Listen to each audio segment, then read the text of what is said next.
சூரியன் மெதுவாக எழுகிறது. கலிலேயா மலைகள் தங்க ஒளியில் ஒளிர்கின்றன.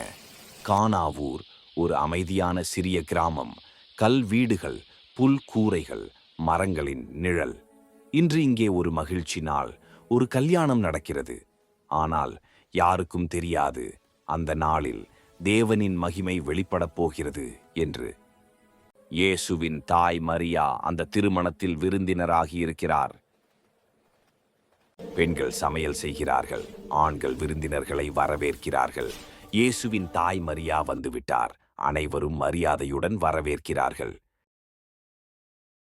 திருமணத்தில் இயேசுவும் அவருடைய சில சீடர்களும் வருகிறார்கள். அவரை மக்கள் பார்த்து ஆச்சரியப்படுகிறார்கள். திருமண வீட்டில் திராட்சை இரசம் போதுமான அளவு இல்லை. அது முழுவதும் தீர்ந்து போன பின்பு இயேசுவிடம் அவரது தாயார், அவர்களிடம் வேறு திராட்சை இரசம் இல்லை என்றார். அன்பான பெண்ணே, நான் என்ன செய்ய வேண்டும் என்று எனக்கு நீர் சொல்ல வேண்டாம். என் நேரம் இன்னும் வரவில்லை என்றார் இயேசு.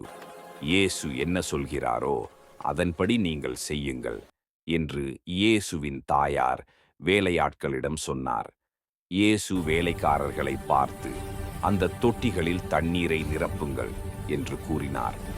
அவர்களும் அவ்வாறே அத்தொட்டிகளை நிரப்பினர். தண்ணீர் திராட்சரசமாக மாறியது. அந்த அதிசய திராட்சரசம் அனைவருக்கும் பரிமாறப்படுகிறது. விருந்தினர்கள் ஆச்சரியத்துடன் பாராட்டுகிறார்கள். இதுவே சிறந்த திராட்சரசம். இதுவே இயேசு செய்த முதல் அற்புதமாகும். இயேசு இதனை கலிலேயா நாட்டில் உள்ள கானா என்ற ஊரில் நிகழ்த்தினார்.